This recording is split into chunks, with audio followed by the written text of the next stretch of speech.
Ladies and gentlemen, let's welcome back to the Avon, Chazz Palminteri.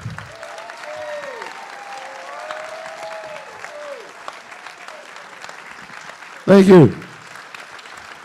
Thank you very much. Thank you. Oh, thank you. It's very sweet of you. Thank you. Thank you. I'm glad you enjoyed it. Thank you. Wow. Well, thanks a lot for seeing this. I always wanted to put it on film, and then finally I said, well, I'm not getting any younger, and I'm still, I still do the tour all over the country between, my series and everything. But I'm glad I did it because it's there now, And I had this idea that when I'm too old and I can't do the live anymore, I could just do this and come and talk to you. So I save a lot of money. But, well, thank you. For those of you, and it kind of says it all back at the end, and I don't want to repeat it, but I was in LA, and I was struggling, and then finally I got fired. I ran out of money I was doing guest star roles in LA. I was on some shows called, if you remember them, Hill Street Blues and Dallas and Matlock and a whole bunch of shows, yeah. And then finally, when I ran out of money, I just got a job as a doorman. And one night, I was working there, and I got fired because I wouldn't let this guy in. I don't know if some of you know the story. This is how it happened. And the guy said to me, he was really nasty to me, so I wouldn't let him in. So finally, he said, you're going to be fired in 15 minutes. So I said, yeah. So 15 minutes later, I got fired. And I found out who the guy was. He was Swifty Lazar. Swifty Lazar was the biggest agent in the world at the time. And it was his party that I didn't let him in. So I got fired, and I went home, and I didn't know what to do. And I don't know if I was going to come back to New York, but I saw on my refrigerator was a card that my father wrote, the saddest thing in life is wasted talent. And I said, well, if they won't give me a great part, then I'll write one myself. So I started writing about this killing that I saw when I was a kid and my relationship with this wise guy. And I would write 10 minutes and perform it at my theater workshop, write 10 minutes, and then at the end of 90 minutes, I had this one-man show, just like you saw. I didn't have no money, so the only thing I could afford was a chair. So I just put a chair there, and it actually worked out okay because I was able to, hypnotize people and make them see it without seeing it. It actually worked out really good. And then when I performed it, my career just exploded, I won all these awards and everything, and everybody wanted to make it, and it was like insane. It was like, it hasn't been done since, only two people have ever done this. It's Rocky, Sylvester Stallone, and me. And they offered me $250,000 for the script, but they didn't want me. They wanted to put a star on the role, and I said no. And then $500,000 after 2 weeks, and then a month went by, and $750,000, then another week went by, $1 million, and still I kept saying no. I want to play the part, and then finally one night, just like you saw, Robert De Niro went in and saw that show, and he came backstage, and he said to me, this could be a great movie, and we talked, and he said, look, I think you'd be great as Sonny. He says, you're a great actor, you could play Sonny. He goes, and you wrote it, so it's real and honest. He goes, we'll do it together, and that's how it happened, just like I said right there, and it's crazy.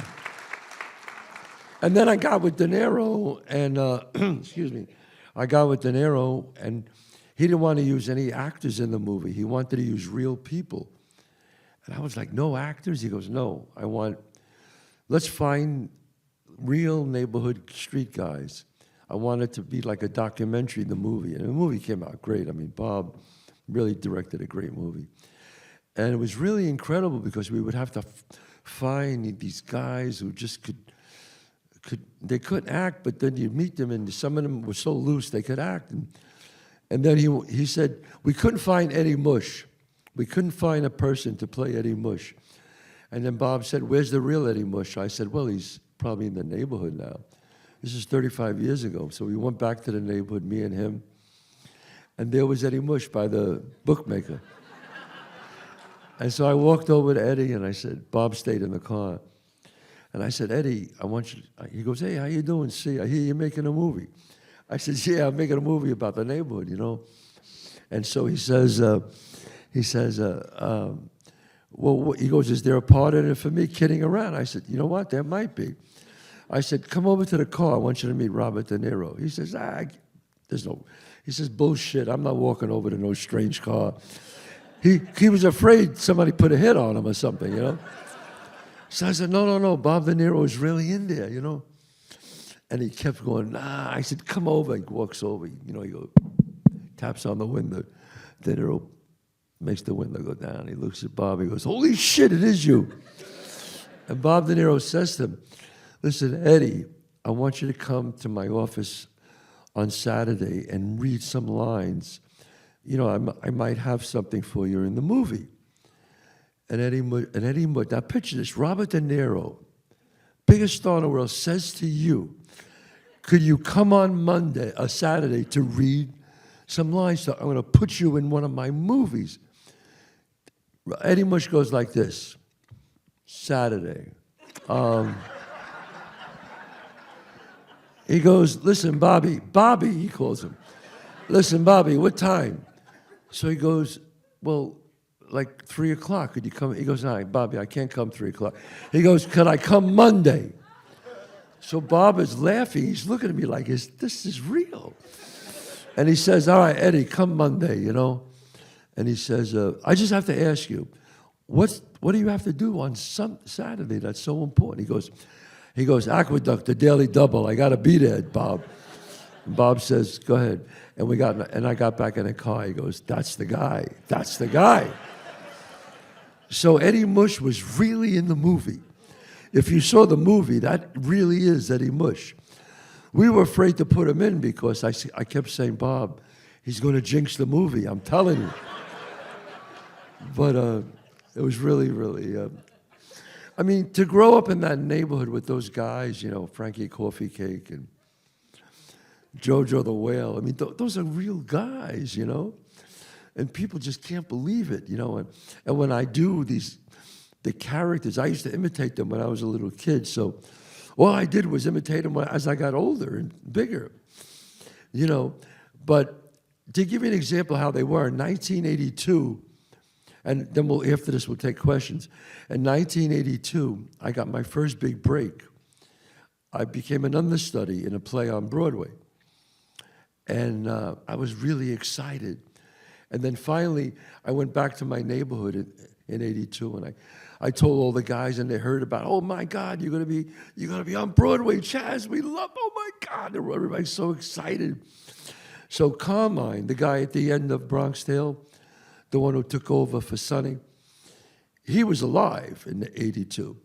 So he said to me, we're going to come and see you. All the guys are going to come and see you. So I said, well, no, you can't come and see me. And he said, we're going to come. We were going to come this week. Why can't we come and see you? I said, but he goes, what are you, embarrassed of us? I said, no. I said, I'm an understudy. I'm an understudy. It's different. So he goes, what's an understudy? True story. So I go, well, if something happens to the guy, I go on, not realizing what I just said. And I said, all right, Carmine, but when I do go on, I'll let you know. And I walked away, you know, not realizing what I said. Not 5 minutes later, he comes over to me. Chazz, can I talk to you? I said, yeah, what's up? He goes, you want to go on? So I didn't know what he meant, you know, when I said, I'm sorry, what do you mean? He goes, you want to go on? He goes, me and the boys, don't worry about it. I sent some of the guys there. We'll make it look like a mugging. Don't worry about it. We'll put him in the hospital 2 weeks, 3 weeks, whatever you want. I said, no, you can't do this. And I literally had to beg him, please don't do this. please don't do this. And that night, when I went to the theater, you have to watch every performance because you're the understudy. And the guy who was the star of the play, he treated me bad. You know, they treat the understudies like shit sometimes. And he didn't treat me nice. And I was sitting in the back of the theater just like this, looking at him, and I was going, you have no idea how. I said, man, you have no idea how lucky you are. You know, but they were colorful guys, you know, and I was able to just remember these stories about all these incredible guys and, you know, the funny things about them, and Jojo the Whale, you know. He used to buy one pie. When he would buy one large pie, he would say, don't cut it. And the guy would go, what? He said, no, don't cut it. And he'd come back to the clubhouse where we all were, and he opened up the pie. And the reason why he said don't cut it, because if you don't cut it, you can't share it, you see. So then he would get the pie and he would fold it like one big slice and eat it like that. I mean, you can't make that shit up. I mean, I can't write better than that, you know. I wanted to put him in the movie, but Bob thought it was too much. He says, he goes, I think we're going over the line. I go, Bob, it was real. He goes, still. Was Jimmy 10 to 2 with his feet always pointing like 10 to 2? You know, I threw the joke in. He got shot in the leg, and they called him 20 after. You know, that was. But, I mean, there was a guy, Whispers. It was actually Tony Whispers. He would whisper all the time. And he wasn't even in the mob, but he wanted to be in the mob so bad. But he would whisper things like, want to get something to eat? All right, let's go. I mean, I used to go, why are you whispering? You never know, you never know. These are crazy guys, man, you know. Italians are the only ones I could say, your mother should get cancer. I don't mean that in a bad way. I don't mean that in a bad way. What way do you mean it, you know?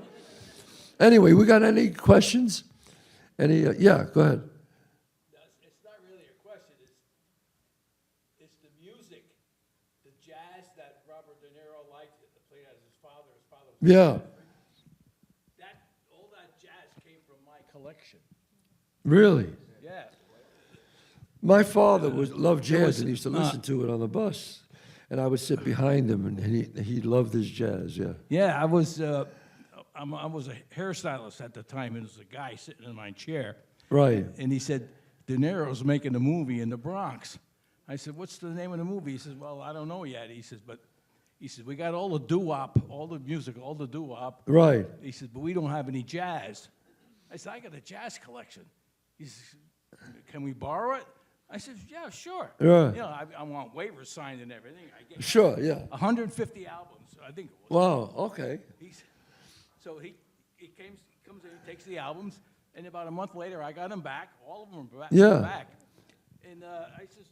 Well, I remember I was with him at the time because I was picking the music with him, and we listened to a lot of music, boy. Yeah, a lot of music, yeah. One thing about De Niro, you know, he's like, all right. My You got to son- hear every song ever made, you know what I mean?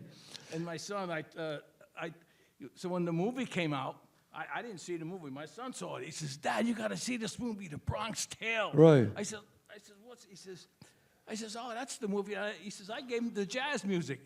He says, no Wow. kidding. So he's telling all his friends. Well, I'm sure we might have used some of your recordings, so. Yeah, I'm sure we have. Anybody else? Yes. We've seen this 7 times. You saw the movie 7 times? Live 7 times. Sometimes we were there that night. We're there. Oh, Yes. you were there when I was... Yeah, we're there. Thank you for coming. If anybody wants to see it live, which is really great, go to chazzpalminteri.net, and my schedule is there all year for the tour. And if it's at a city near you, come and see it. Yes, go ahead. So, thank you. Well, thank you. What happened to Sonny's killer? To Sonny's what? Sonny's killer. Sonny's killer. Yeah, the guy who shot him. He went to jail. Okay, but he wasn't killed there that day. He wasn't killed there at that time, no. He went to jail. He died later in jail. You know, he got, but I don't know. I have no idea. We've been wondering that Yeah. You saw it. He did not get killed. They didn't kill him at that time. No. They knew that if he killed him, then they would have to answer. I mean, there were some people that were actually happy that Sonny got killed. There were some of those wise guys there, they were happy, so they just laid back, you know. It's that world, you know, it's a horrible world. But Sonny was a very different guy, you know. He was he could have been a CEO. He was a true Renaissance man. He really was. He was brilliant, man, brilliant. He talked about Machiavelli. He talked about, you know, he was a reader, you know. He read the Seven Samurai. He just knew about the stuff, and you would think, where did he get that from? And I realized a lot of those wise guys read Machiavelli. And he turned me on to Machiavelli, and I became a student of Machiavelli. And I've been studying Machiavelli my whole life, so it was interesting. Yes? Go ahead. What did my father? Think of you becoming an actor. My father loved if I wanted to become an actor. He loved it. Whatever I wanted to be, my father and mother was very happy. My mother was a wonderful artist, and she became a housewife, and my father played the sax. But they gave all that up back then, you know. You had to get a job, you know. But my father and mother were they put The Saddest Thing in Life is Wasted Talent in my room, my two sisters' room.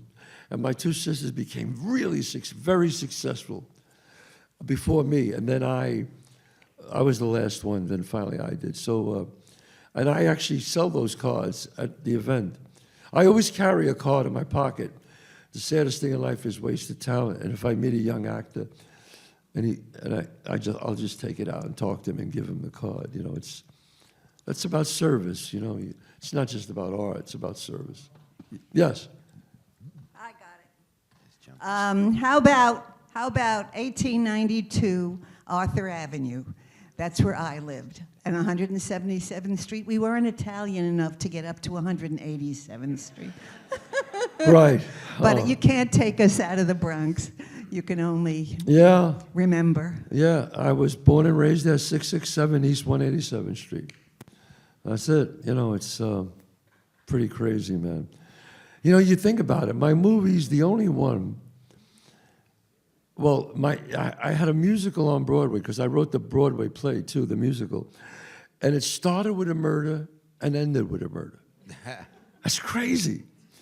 But, you know, how could the way you just saw it, the way I describe it, that's exactly the way it happened. Exactly. I was just sitting there, and all of a sudden, the guy got the baseball bat, and I'm standing there looking, and I remember hearing the bat crashing in the window, and the guy coming out with all the blood, and then bam, bam. And I remember when the guy fell, he fell down facing me, like, you know, and he was looking at me, and I was looking at him, and then I kind of looked up, and then I looked at Sonny, and Sonny was staring right at me. And then he kind of just walked away, and it was like slow motion, you know. And the next minute, I was getting dragged up the steps from my father, you know.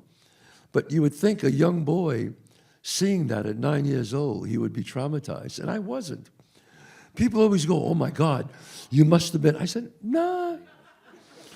I don't know what that says about me, but I never had nightmares. It never bothered me. But obviously, it stayed in my mind because I wrote about it many, many years later. So it did stay with me. Yes. Hello, is Jane a real person? Yes. And what happened to her? Never found out what happened to Jane. People always ask that question. Every time I do a play on Broadway, and I'm out there, and I go out and I'm signing autographs, when I see an older black woman come over to me, I'm always like, "Is this her? You know, is this her?" And now, you know what? She's as old as I am now. So, no, I think she was a year younger than me. So, I don't know. I hope she's alive, and I would love to see her and see what happened. But, you know, I wanted to talk about race. You know, the studio, they wanted me to take out two things in the movie. Listen to this. Well, they wanted two things. They didn't want Sonny to die. They said, Sonny has to live, and you have to take out the love between you and Jane. And I'm like, well, first of all, I'm not taking, Sonny has to die because it's a catharsis. Sonny dies, the boy learns his father was right.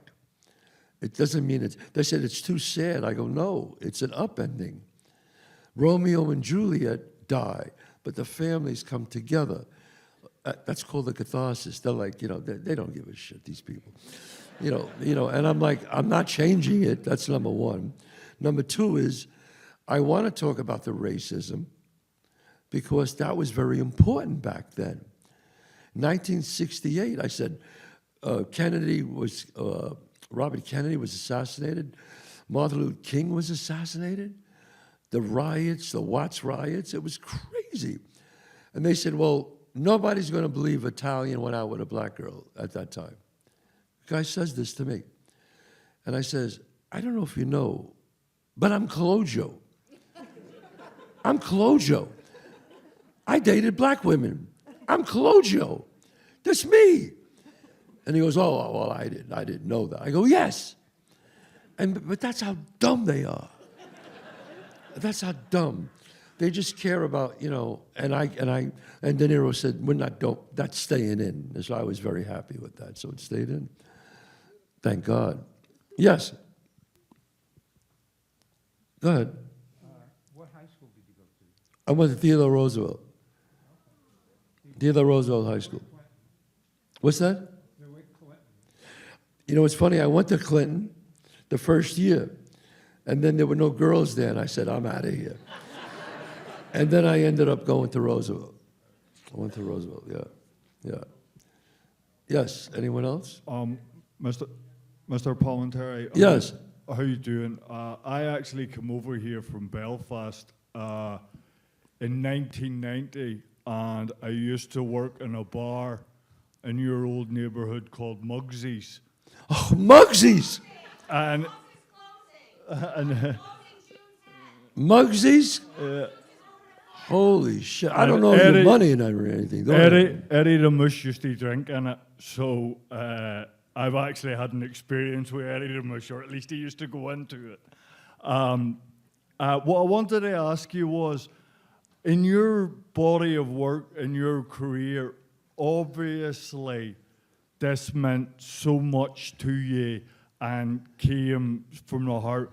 When you were faced with, say, just a script or an idea, how did you either tap the brakes to make it less emotional, or? My situation, people go, how did you get people to notice it? I'll get actors who say, I want to do what you did, Chazz. I go, listen to me. I'm just telling you honestly, what I did was an aberration. It's an anomaly. It's like a shooting star.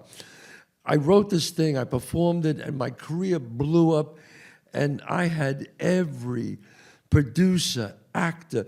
Al Pacino wanted to play Sonny. Jack Nicholson wanted to play Sonny. Burt Reynolds wanted to play Sonny. Robert Redford wanted to play Sonny. Every actor in Hollywood was coming to see me in the show, the one you just saw. Then calling the studio and saying, get me that script. I want that role. It was crazy. It only happens like twice. Sylvester Stallone and myself. But can it happen again? It can, but it's crazy, man. I'm very blessed. My mother and father, my father died at 90, my mother 97. They saw all my success, so I'm very excited by that, and so that was great. My father said, son, you didn't waste your talent. We're very proud of you, So, and I'll tell you, we'll wrap up soon, but I'll tell you a quick story. When I was broke in my 20s, I would write, Dear Dad, because they lived on top and I lived on the bottom apartment. And I would write, Dear Dad, can I have $20 for gas? And I would put it underneath his door because I get home late from bouncing and stuff. And each day I wake up and there'd be $20 under my door. So this went on for a few months, and then I forgot about it. cut to, well, whatever, 20 years later, I get nominated for Academy Award. I make it, and I'm, I got a big star. And I tell my parents, I want you to come down the red carpet with me. It's a big thing, the Academy Awards. So they're excited. So the limousine pulls up, and my mother and father were just about to get out, and my mother says, yeah, give it to him. Now's a good time. I go, what? Give me what? And my father reaches into his pocket and hands me an envelope. And says, here, we want you to have this. And I open up the envelope, and in the envelope, there's all these postcards, like 5x7 cards, and it says $20, $10, $20. And I said, I said, what the hell is this? It was like 15, 20 years, He said, those are all the cards when you had no money and we gave you $10. He goes, me and your mother knew this day was going to happen, and we saved these cards to give it to you now. I mean, think about the absolute love and confidence that you got to have to save those cards, because you knew one day I was going to get nominated for Academy Award. I mean, but that's the kind of parents I had. And my two sisters, like I said, are still, they were bigger than I was. I mean, in business, they were very successful. So, your parents mean a lot. That's why I dedicated the movie to them, my mother and father. God bless them. Yeah. Mr. Palminteri, it's not really a question, I just want to say thank you. I just turned 34 the other month, and when I was 16, I saw you on Broadway. I went with my parents, and we got to attempt to take a picture. My father, in the moment, didn't know how to work the digital camera, so I never got my photo, but you said to me the line about talent, and throughout, my trajectory, it's just always stuck with me. So I just wanted to extend my gratitude for the film, for that line, because although I'm not an actor, I'm a social worker. It's something that really stays with me in my struggles and things. So I just want to extend my gratitude to you. Well, you're very welcome. Yes, thank you. Thank you. It's funny that she says that, because many times I'll be walking in Manhattan and somebody will walk over to me and say, hey, Chazz, I want to thank you. And I go, what? What's up? They say, well, I'm starring in this film right now. And I go, wait, I recognize you. Yeah, you do. He goes, yeah. He goes, you remember this card? He goes, you gave me this card 8 years ago when I saw you on the street. And I said, well, I'm glad you used it, and it's working out pretty well. So to me, that's the biggest thrill is that, because in life, it's not just about who dies with the most toys. It's about serving each other. It's about helping each other. It's like, I believe that, truthfully. I believe what I do is the rent that I pay to be on this earth. I have such an incredible life, a blessed life. My wife, who's here, and my two lovely children. My son is starring in a movie, and my daughter was starring in a musical. So, I gave them the card when they were young, and I drilled it in their heads. Don't waste your talent. You got to do this, And they're very successful, and my wife is so successful, Jonna. And Jonna, where are you? Are you here? I don't even know where she's. Oh, hi, honey. Hi, honey. There she is back there. But you know what? And I always say, people always say you have great kids. I always go, it's the wife. I'm there. But I was traveling so much, but the wife is the one who's home, and they're the ones who really, keep it together. So I'm so blessed with my life that that's why I love coming here. And we'll end up with a couple of more questions. Yes? Just two things. I had a terrific time. Thank you very much. And also, I want to wish you a wonderful birthday. It's my birthday. Yes, a couple of days. Yes. Thank you. Yes. We'll take one more. Yes.